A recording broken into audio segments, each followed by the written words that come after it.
So number 4 is asking you to do write a net ionic reaction for a solution of tin 2 chloride that is added to an acidic solution of potassium permanganate. So key thing is that it's an acidic solution because that's going to tell us what we can add and what we cannot add. So it's an acidic solution.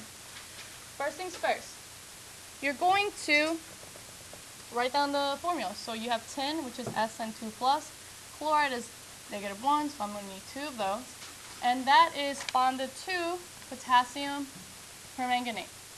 Now, before I go on, I'm just going to look at my solubility rule to figure out which one is soluble, which one's not soluble.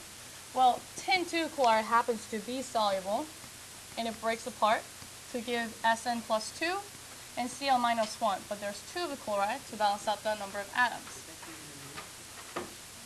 KMnO4, potassium permanganate, will separate, so it ends up being MnO4. Now,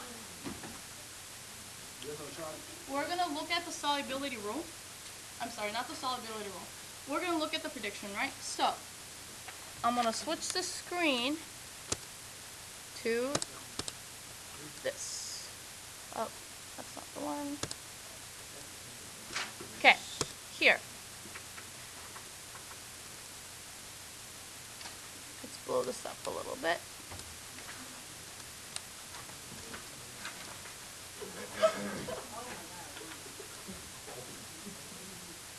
All right. Oops. All right. If you look at this, it says that if you have SN2+, it's in your notes. SN2+. Now, tin has 2 oxidation states. One is +2 and one is what? +4. So, looking at it, the fact that you have SN2+, you have what we call metal-less ion on the reactant side. So on the product side, it's going to turn into what? SN4, which is metallic ion, right? So going from SN2 to SN4+, we said that this is getting oxidized because it's going from +2 to +4. So remember the mnemonic, Leo says, oops, it says Dur. So if we're going to be more positive, we have to lose electrons, which means you're getting oxidized, right? Yes. So tin is getting oxidized because it's going from lower positive charge to a higher positive charge. Now, if tin is getting oxidized, what's happening to permanganate? It's getting reduced, right? So if it's getting reduced, it's called a what agent? Oxidizing agent, right? When something is getting reduced, that means that guy is an oxidizing agent, and vice versa. So, oxidizing agent is this side, and that's what we're looking at. So we had MnO4 that broke apart. So we're going to look at MnO4 in an acid. That's going to produce what? Mn2+. So now we know what we need to write on the product side. So let's go back to the other page. So, here we are. So, if we know that MnO4 is going to turn into Mn2+,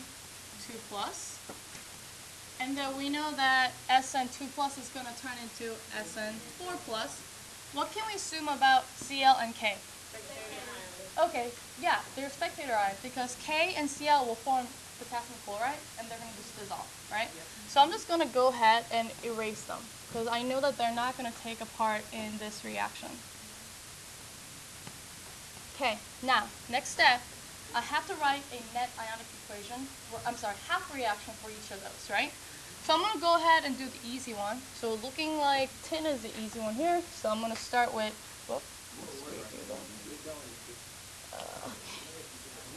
SN2+, yielding SN4+. Now, I have my atoms balanced. I have 1 to 1, so I'm fine with that. I have to now balance out the charges, right? I have +2 here, +4 here. I can only bring down the charge. So I have to bring down the charge by adding a certain amount of electrons. Where do I want to add it?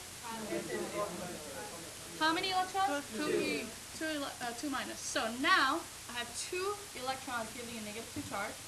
+4 plus -2 equals +2. So this half reaction is good to go. Now, next up, MnO4. Same thing, I have MnO4 minus going to Mn2 plus. Now, let's balance the atoms first. I need to add something else here to balance what out? Oxygen. So if you look at it, you got 4 oxygens here, but you got nothing here. So out of water, hydrogen, what do I want to need?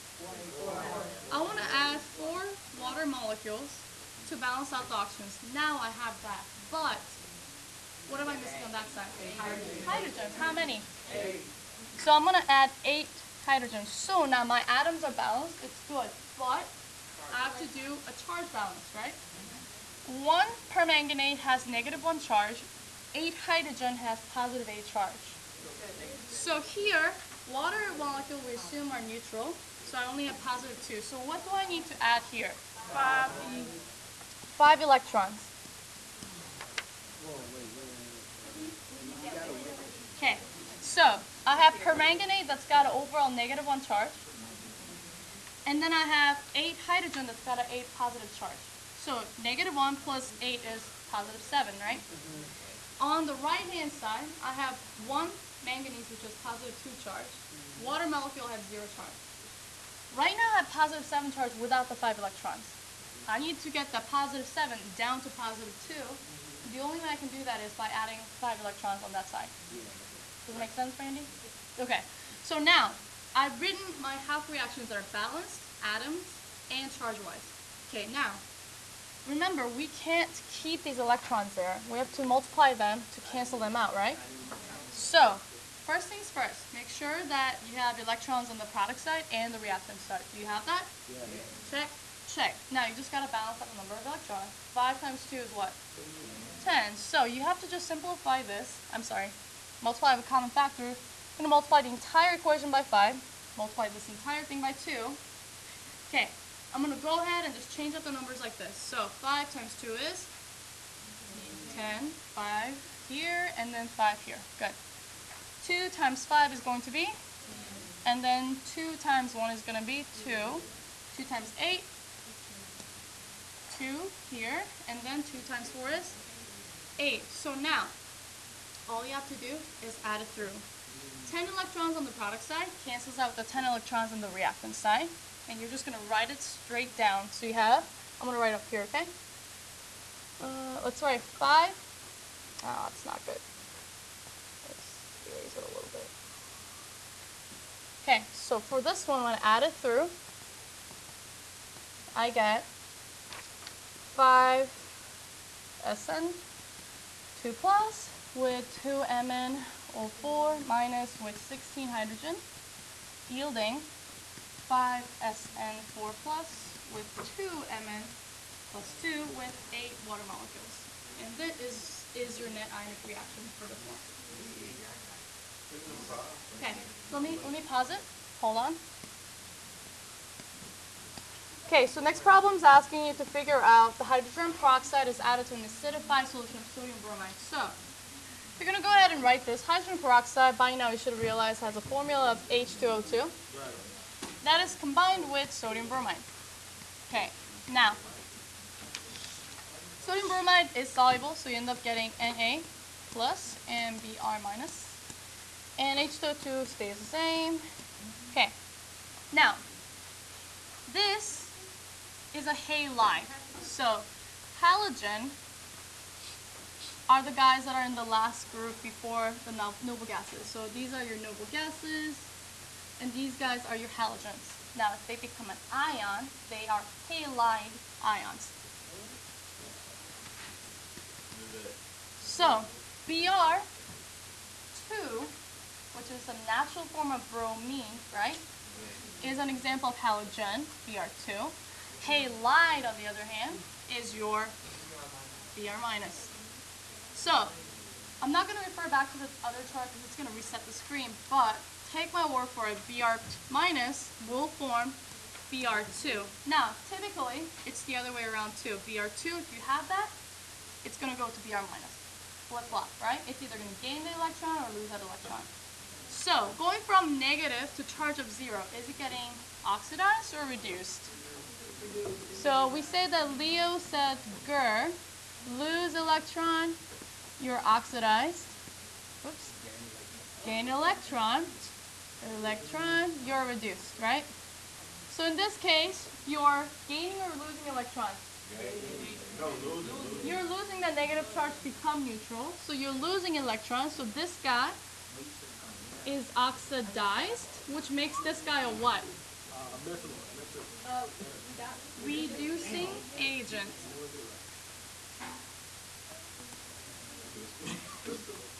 Okay, so that means H2O2 has to be what?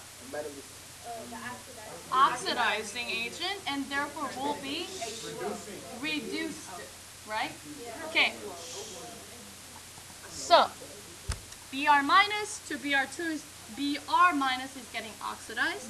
That means H2O2 to whatever it's going to must be reduced. Okay, here's the thing about H2O2. We said that H2O2 is getting reduced right now, right? Okay, H2O2 is one of the tricky ones.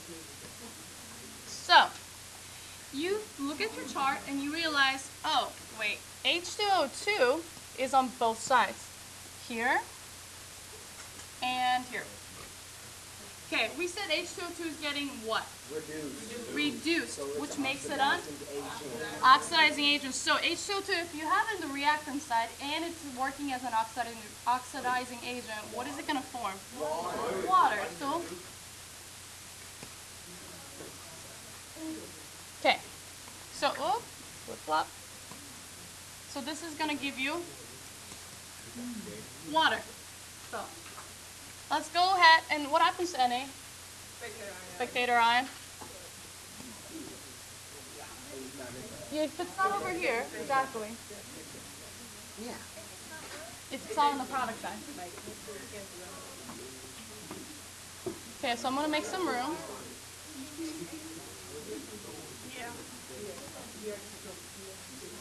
Okay, so when I write out the half reaction for these guys, I'm going to do the easy ones first. Okay, before I go on, I first need to balance Br, right?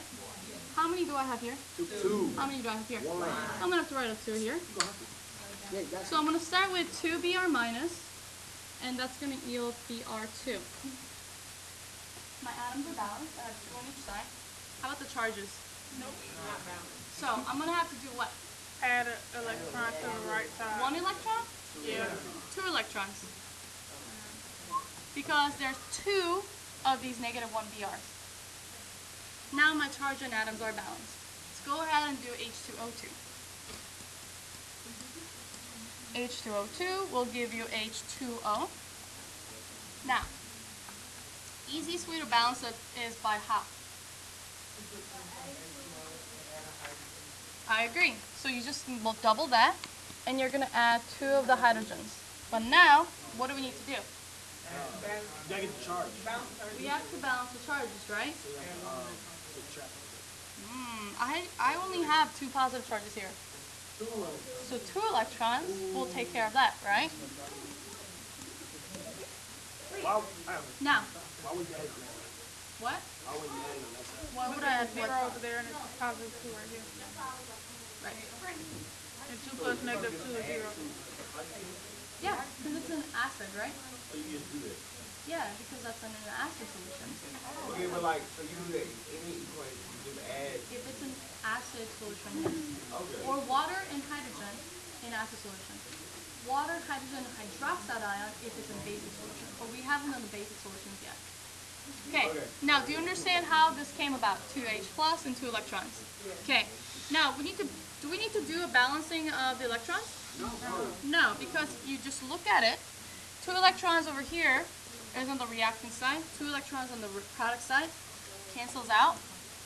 Just add it through, you get 2H plus with 2 Br minus, yielding, so plus H2O2, yielding 2H2O and Br2, right? And that is the end. Anywhere, like if you're using an acidic solution,